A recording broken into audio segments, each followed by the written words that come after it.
time period between every down release is pretty long. Yeah. And do you think that this kind of long pause help you to bring all the energy you can? And sometimes, yeah. I mean, people don't realize that we did 40 countries on the last album, so there was a lot of around the globe. It takes a long time, so by the time we got back to doing business, that was part of the idea of doing the EPs, was to make it so we could get more focused in smaller sections and get things out quicker and still stay on the road.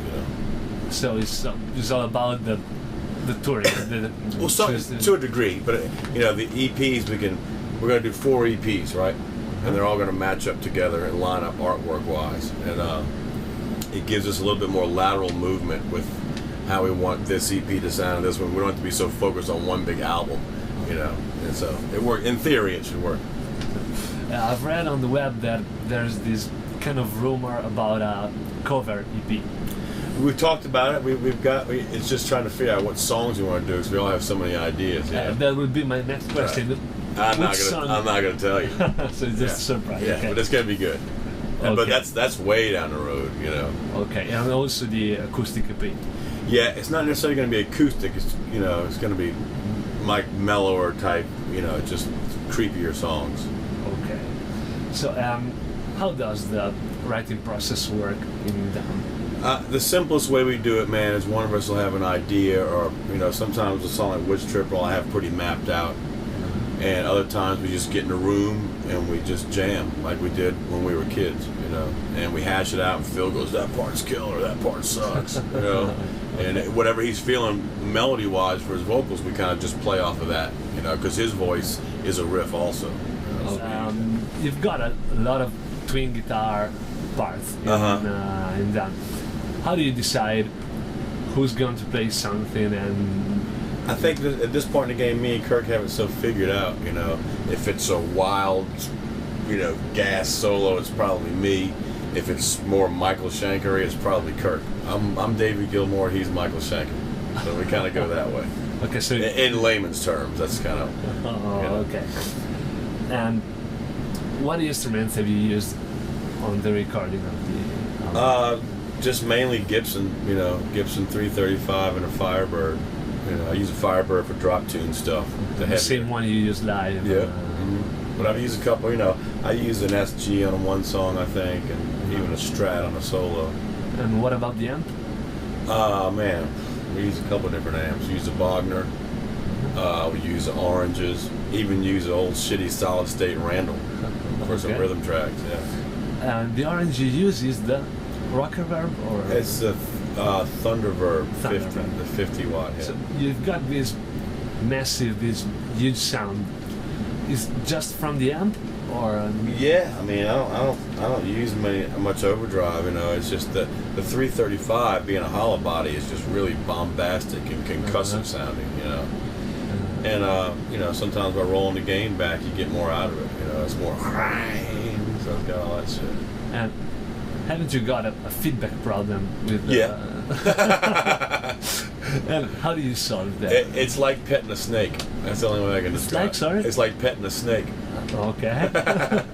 Okay. Yes, I have feedback problems every night. Okay, and what about the pedals?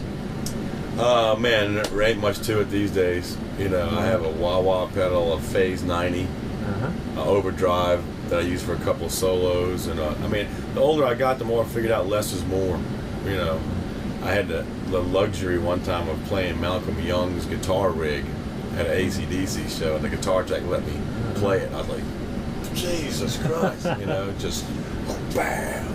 So he ain't got a lot of shit going on. It's loud. Are you still studying guitar or taking lessons? I still enjoy playing the guitar daily. I do a lot of open tune country and blues stuff, which leads you on to different paths in the heavy metal world, so I mess around a lot with open tuning.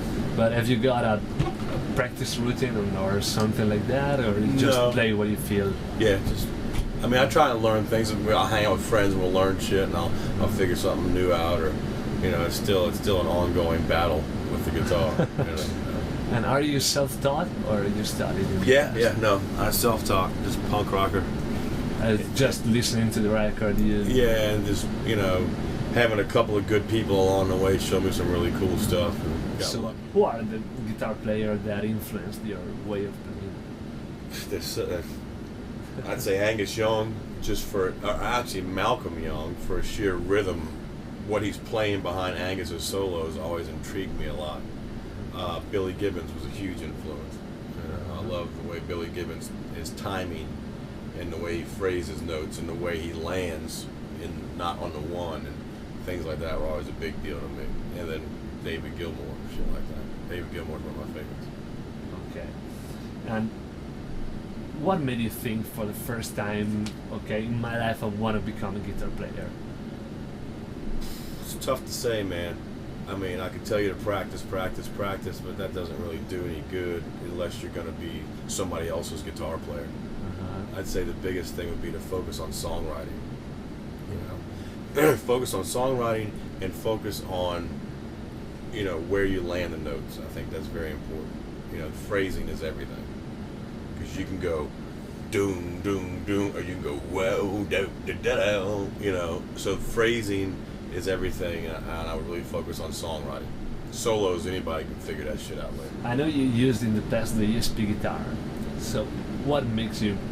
Using the what guitar? The ESP guitar. No, I've been using Gibsons for a long time. No, okay, but why did you decide to change to swap?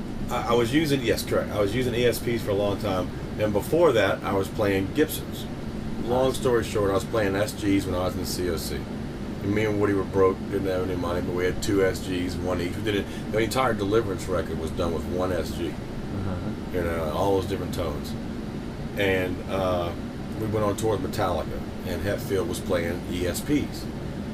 And we needed something that was roadworthy.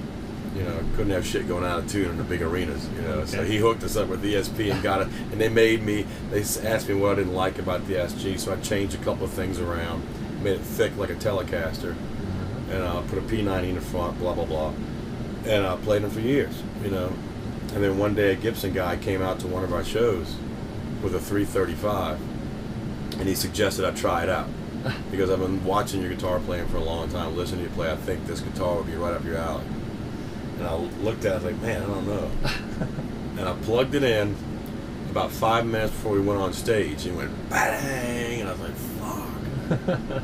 And I played it that night, didn't even change the strings, just plugged straight in and ripped on it. Didn't even set it up for our tuning, and I've been using them ever since. You completely fell in love with it. Yeah, I honestly felt like I had been ripped off the past 20 years. I started playing that, now I felt, so that's kind of where it went.